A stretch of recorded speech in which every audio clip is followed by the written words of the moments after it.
minuto. Por que eu estou comentando disso, galera? Presta atenção. Porque a cidade de Tiradentes, ela possui a mesma característica de Ouro Preto. Só que Tiradentes, ela é bem menor, certo? A grande diferença entre as duas cidades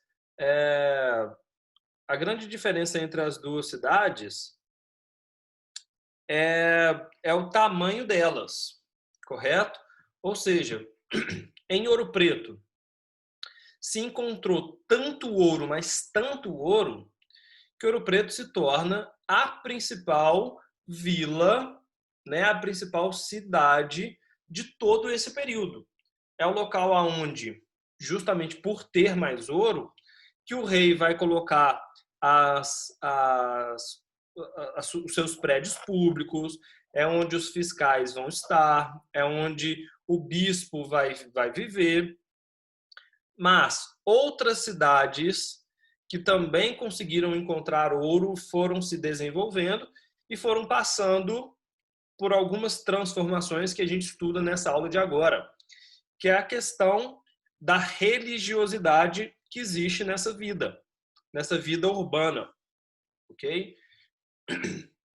E por que eu estou chamando a atenção? Eu quero ver se alguém que estava nessa excursão para Tiradentes vai se lembrar de quantos quilos de ouro tinham dentro daquela igreja, da matriz lá de Tiradentes. Quantos quilos de ouro existiam lá dentro? Alguém se recorda? Ah, era bastante. Eu não lembro, não. Ô, galera, deixa eu Não contar pra podia nem vocês. ter flash. Como é que é? Flash do celular não podia por causa do ouro. Então. E aí, deixa eu contar pra vocês a outra vergonha que esse povo me fez passar. Certo? Olha só. Eu até sei o que é. Lá em Tiradentes e em todas as cidades históricas, tem um monte de guia turístico. Certo?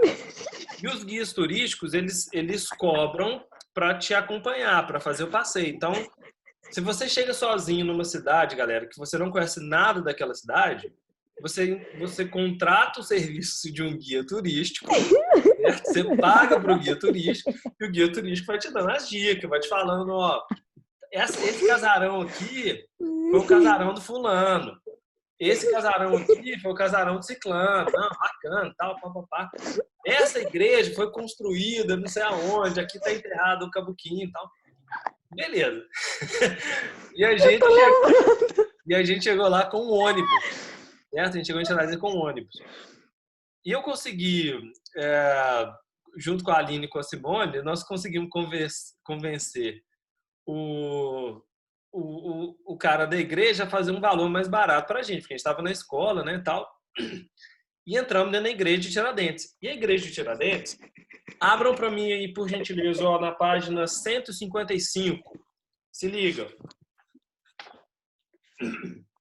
Certo? Podem abrir as duas juntas, por favor. Ok? Essa igreja aí de São Francisco, ela é em Ouro Preto. É uma das mais famosas de Ouro Preto, ok? Mas ela é muito parecida com a de Tiradentes. E aí a gente entrou dentro dela, toda ornamentada de ouro, os santos, o relicário, o crucifixo, o altar, tudo, não, tinha muito ouro. E aí, o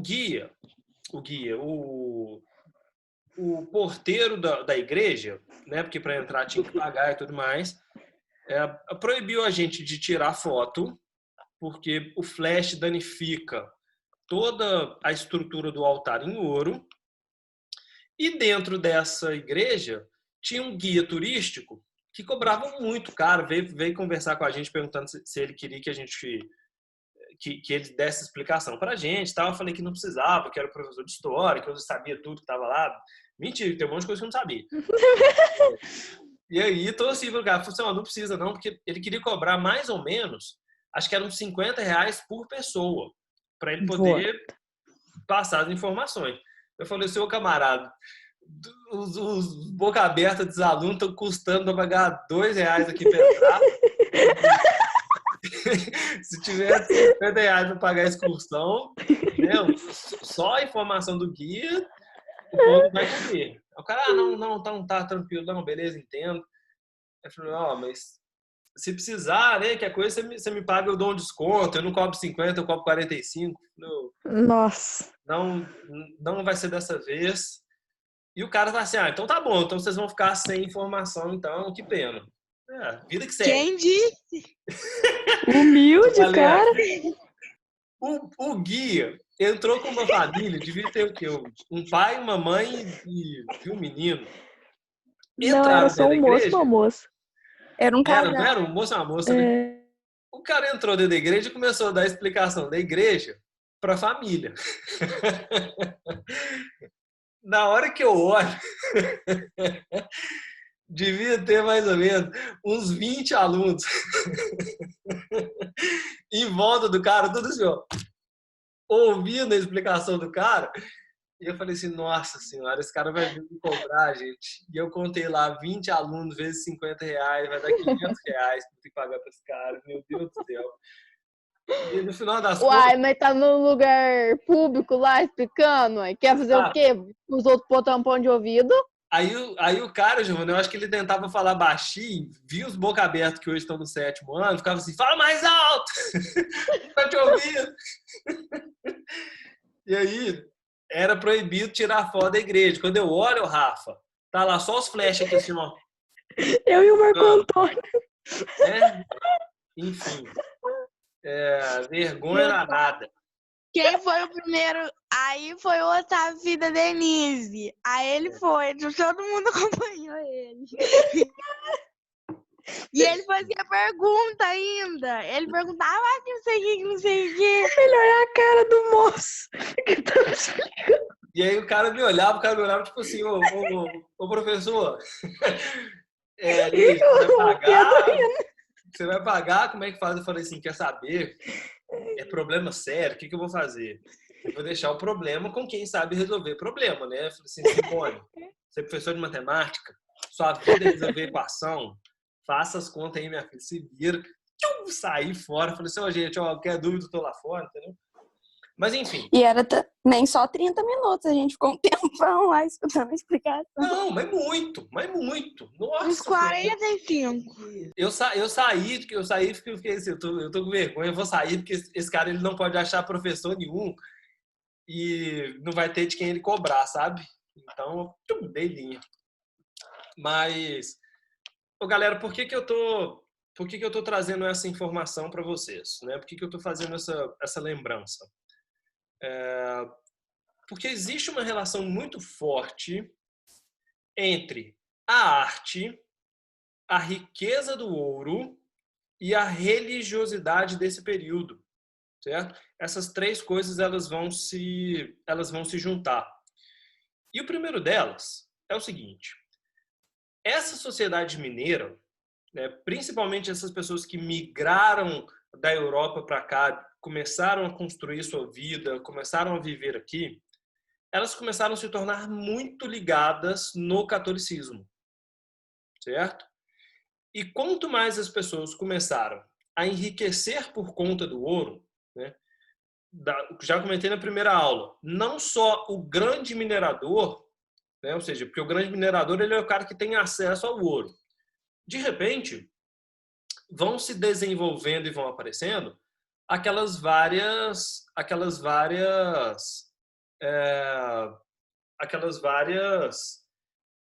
categorias de profissão, certo? E as pessoas vão tendo acesso ao ouro, né? Vende produto, comercializa, produz alimento para poder pegar o ouro e esse ouro ele vai sendo distribuído. E, de repente, essas pessoas muito religiosas começaram a atribuir as suas conquistas a Deus. Ou seja, se o cara ele é um grande comerciante, se o cara é um grande minerador, se o cara é um artesão que se desenvolveu, conseguiu dar certo, quem é responsável por isso é a figura divina. Deus foi o responsável por esse sucesso. E uma forma que as pessoas encontraram de poder pagar toda essa riqueza que eles estão gerando é fazendo oferenda, é fazendo construção, é fazendo auxílio para a Igreja Católica. Então, de repente, olha só que legal. Aqui em Minas Gerais, as principais igrejas que vão sendo construídas nesse período, elas não são feitas pelo clero, elas não são feitas pelos padres. Quem tem a ideia de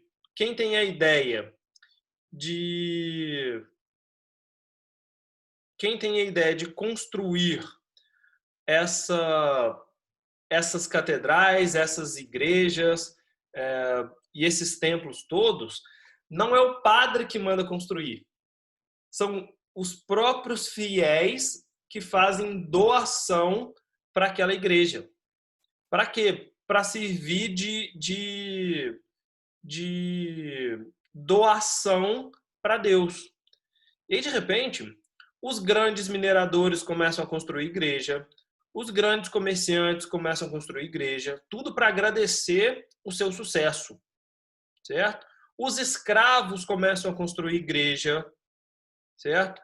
E olha só, para quem não foi na excursão com a gente em Tiradentes, o que é legal? Isso está muito claro em Ouro Preto, e tem até uma tarefa para vocês fazerem disso, é que quanto mais rico as pessoas eram, né, quanto mais rica, quanto mais dinheiro, quanto mais ouro elas tinham, mais as igrejas eram adornadas.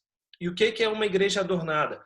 É uma igreja que tem adereço, que tem um altar bem feito, que tem muito ouro, que tem os santos todos bem trabalhados, uma pintura muito bem colocada.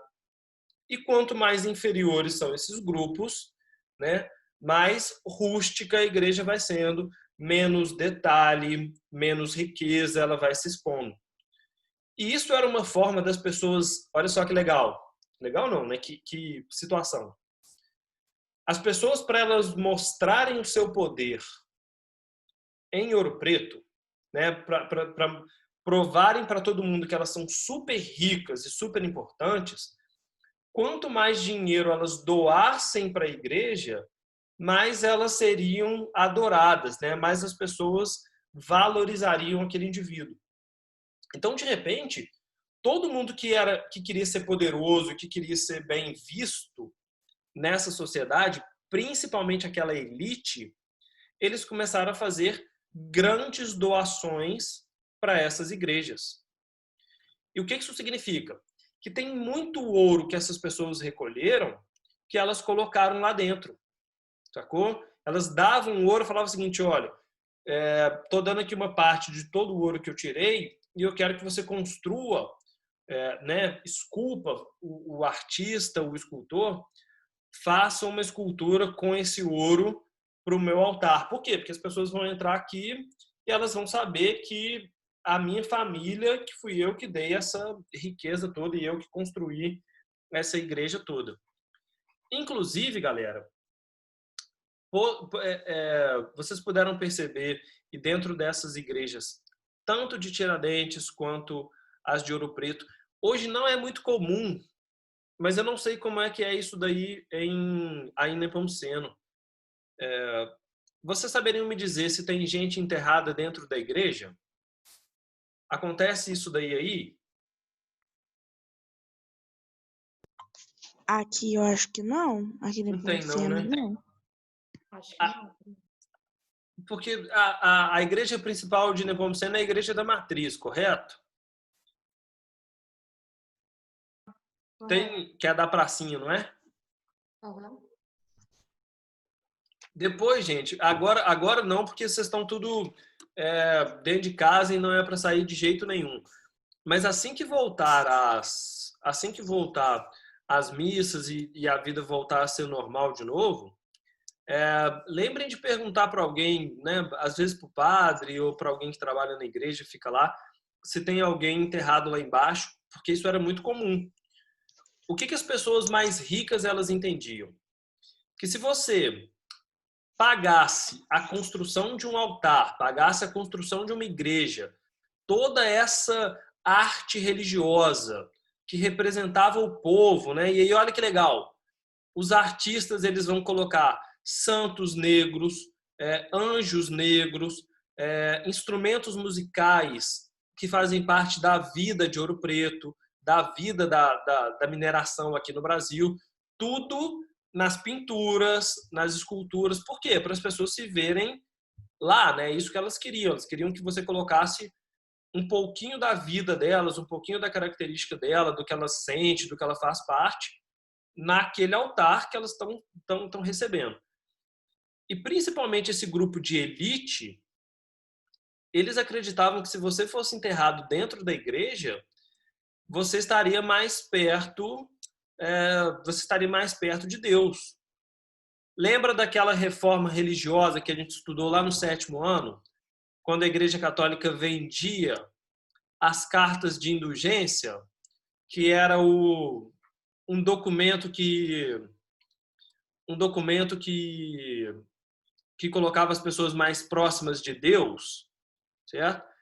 Aqui em Minas Gerais a coisa funciona do mesmo jeito. Começou a divulgar essa ideia de que se as pessoas fossem enterradas dentro da igreja, elas estariam mais perto de Deus. E de repente, todo mundo quer pagar dinheiro para poder colocar o seu túmulo embaixo do altar. Então, galera, se um dia vocês forem dentro de uma igreja colonial, que é uma igreja com essas características aí, ó, dá uma olhadinha, na 155, observem desde as esculturas, né? Como é que elas eram feitas, como é que elas eram trabalhadas, o tipo de material que é usado é material da região, o estilo de desenho, de pintura, de escultura reflete a diversidade desse povo. Então tem desde as características dos mineradores e dos comerciantes até da população pobre e da população escrava. Por quê? Porque é o estilo de vida das pessoas dentro dessa fase colonial. Tudo isso está sendo refletido. E no chão, geralmente é um chão de madeira mais antigo e tudo mais. É porque eu estou sem foto disso daqui aqui.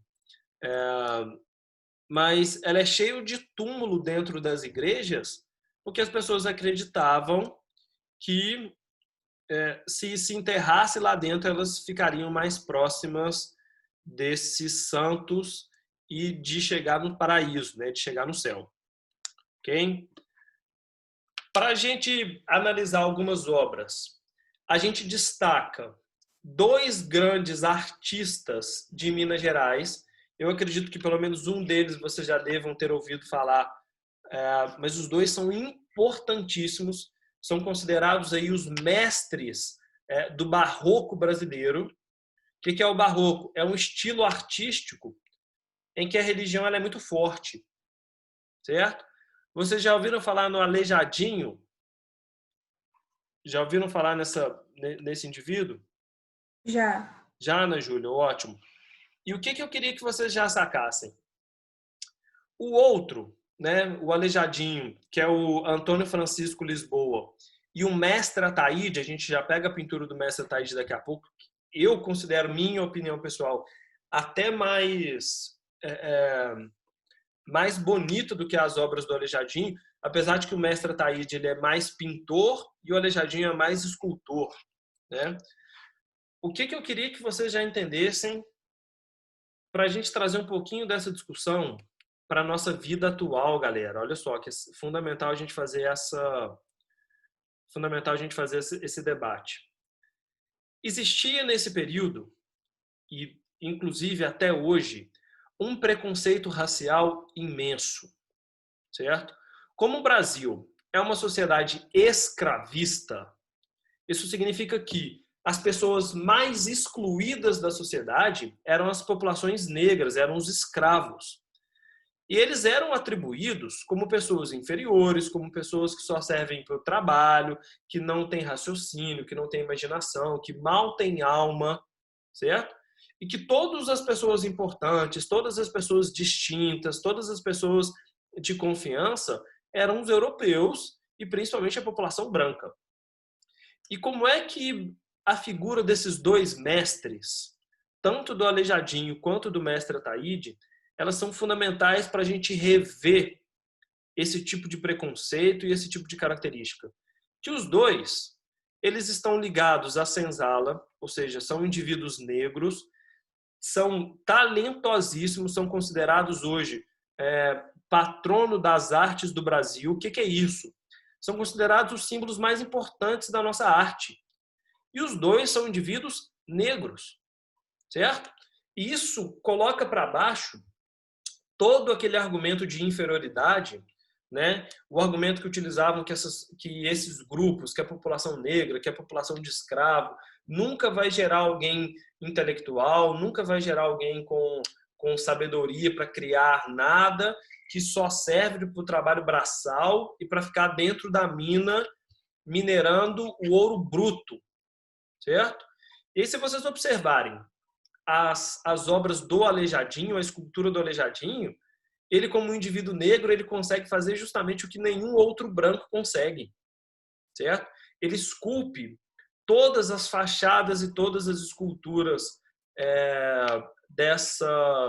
dos apóstolos, da Santa Ceia, das figuras religiosas, tanto de Jesus quanto dos santos. E aí, olha só que doido. O Vaticano, na Itália, tentou levar para lá as esculturas do Aleijadinho que ficam em Congonhas e Ouro Preto. São esculturas em mármore gigantescas, e o Vaticano, como é o organizador da Igreja Católica, alegou que aquelas obras são impagáveis e queria que elas fossem levadas para o Vaticano para serem expostas lá. O Brasil precisou brigar para manter essas obras aqui, alegando que elas são obras particulares, que elas são obras que pertencem ao Brasil, que representam a nossa religião, que representam o nosso estilo de sociedade, representam uma cultura da colônia e tudo mais. E o Vaticano queria, sacou? Gerou até uma crise aí interna, disputa para saber quem fica com a obra do Aleijadinho ou não, de tão valorizada que elas são e produzidas por um indivíduo negro, um indivíduo excluído da sociedade e que era alegado que não tinha condição de produzir nada disso, certo? Virem a página para mim, por favor, para vocês verem a obra do mestre Ataíde, certo? O que eu considero aí uma das pinturas mais bonitas que a colônia já produziu, ok? Vocês estão vendo a 157? Ó, acharam aí? Se liga para eu concluir, prestem atenção. A grande sacada e o que deixa essas obras maravilhosas, vocês lembram do ano passado, quando a gente discutiu sobre as pinturas renascentistas e o uso da matemática, o uso da perspectiva, como é que aqueles grandes pintores, né, o Leonardo da Vinci, o Michelangelo, conseguiram produzir tão bem as suas obras? O mestre Ataíde e o Aleijadinho, eles são os nossos representantes dessa arte. Essa pintura na Catedral da São Francisco de Assis, o teto da São Francisco de Assis, eu não sei se vocês conseguem perceber, mas essa pintura, galera, ela é um teto reto, certo? Ela é uma cúpula de uma igreja reta, e que o mestre Ataíde, ele faz ela tão bem que parece que a gente tem a impressão e a percepção que o céu está olhando para a gente, de tão profundo que ela fica, sacou? Eu, de verdade, poucas vezes na vida eu chorei igual quando eu consegui entrar nessa igreja. Não pode tirar foto, não pode botar flash. Eu consegui fazer uma foto dessa maravilhosa, escondido, certo? De emoção, porque eu tenho que registrar um negócio desse. Parece que você entra dentro dessa igreja, parece que o céu está te chamando. Você está vendo todo mundo lá em cima te olhando e orando por você. Então é uma sensação muito, muito marcante, certo? Depois dei uma sacada. Vocês são todos meus amigos no Instagram, não são? Dá uma olhada lá. Tem uma foto dentro dessa igreja, porque eu acho que a minha foto fica até mais bonita do que essa que está aí na apostila. Depois dei uma sacada lá, que vocês vão ver o teto, a impressão que dá, que eu tirei ela de baixo para cima, assim, ó, a impressão que dá que a gente está indo embora e todo aquele teto reto, ele ganha uma outra perspectiva do tamanho que é essa obra, certo? De tão bem colocada que elas ficam.